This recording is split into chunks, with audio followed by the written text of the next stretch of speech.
नमस्कार मित्रांनो, स्वागत आहे तुमचं आताच्या ब्रेकिंग न्यूजमध्ये।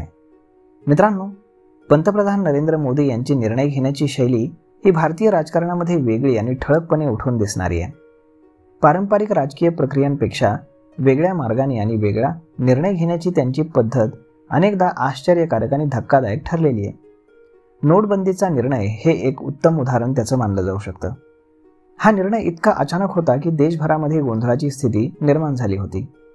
त्यानंतर जम्मू काश्मीरमधील विशेष दर्जा रद्द करणं, 3 कृषी कायदे आणणं आणि त्यानंतर शेतकरी आंदोलनाच्या पार्श्वभूमीवरती ते कायदे मागे घेणं, हे सर्व निर्णय देखील असेच अचानक घेण्यात आलेले आहेत। तसेच कोविड-19च्या काळामध्ये संपूर्ण देशामध्ये केवळ 4 तासांच्या नोटीसवरती लॉकडाऊन लावण्याचा निर्णय देखील त्यांनी घेतला होता। तो जागतिक पातळीवरती चर्चेचा विषय ठरला होता। त्यांच्या निर्णय शैलीवरती अनेक स्तरातून चर्चा होते। असाच एक महत्त्वपूर्ण निर्णय पंतप्रधान नरेंद्र मोदी यांनी पुन्हा घेतलाय। सामान्यतः आर्थिक वर्षाची समाप्ती होत असताना मार्चच्या अंतिम आठवड्यामध्ये बँका सुरू ठेवल्या जातात। मात्र आता ऑगस्ट महिन्याच्या पहिल्या रविवारी म्हणजेच 3 ऑगस्ट रोजी सर्व बँकांना त्यांच्या शाखा सुरू ठेवण्याचे आदेश मोदी सरकारने दिलेत। या आदेशानुसार रविवारी सर्व बँका आणि शाखेतील कर्मचारी हे कार्यरत राहतील। प्रधानमंत्री किसान सन्मान निधी योजनेअंतर्गत शेतकऱ्यांना 20वा हप्ता वितरित करण्यासाठी केंद्र सरकारने हा निर्णय घेतला असून यासाठी बँकेच्या सर्व शाखा 3 ऑगस्ट रविवारी खुल्या ठेवण्याचे निर्देश देण्यात आलेत।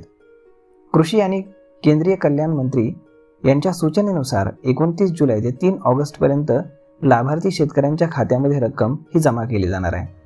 विशेष म्हणजे 2 ऑगस्ट रोजी पंतप्रधान नरेंद्र मोदी यांच्या हस्ते पात्र शेतकऱ्यांना 20वा हप्ता वितरित केला गेलाय। त्यानंतर लगेचच 3 ऑगस्ट रोजी बँक शाखा सुरू ठेवून लाभार्थ्यांना रकमेचा थेट लाभ पोहोचवण्याचं नियोजन देखील करण्यात आलेलं आहे। या पार्श्वभूमीवरती केंद्रीय वित्त मंत्रालयाच्या वित्तीय सेवा विभागाने सर्व बँकांना 29 जुलै ते 2 ऑगस्ट दरम्यान शाखा कार्यरत ठेवण्यात सांगण्यात आलं असून 3 ऑगस्ट रविवारी देखील NEFT आणि RTGS प्रणाली कार्यरत ठेवण्याची खातरजमा करण्यात आली आहे। यामुळे निधीचं त्वरित हस्तांतरण आणि ट्रान्सफर शक्य होणार आहे। शाखांमध्ये पुरेशा कर्मचाऱ्यांची उपस्थिती राहावी, तसेच पुरेसा निधी देखील उपलब्ध असावा याची दक्षता घेण्याचे निर्देश बँकांना आणि सर्व यंत्रणांना देण्यात आलेत। लाभार्थ्यांपर्यंत निधी वेळेत पोहोचवण्यासाठी ही यंत्रणा सुरू ठेवणं आवश्यक असल्याचं देखील आता बँकांनी स्पष्ट केलेलं आहे। तर मग मित्रांनो, अशा पद्धतीनं आज रविवारी बँका सुरू राहणार आहेत।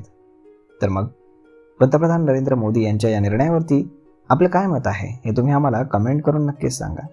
आणि जर तुम्हाला हा व्हिडिओ आवडला असेल तर आपल्या जवळच्या मित्रमंडळींसोबत देखील हा व्हिडिओ तुम्ही शेअर करायला विसरू नका। धन्यवाद।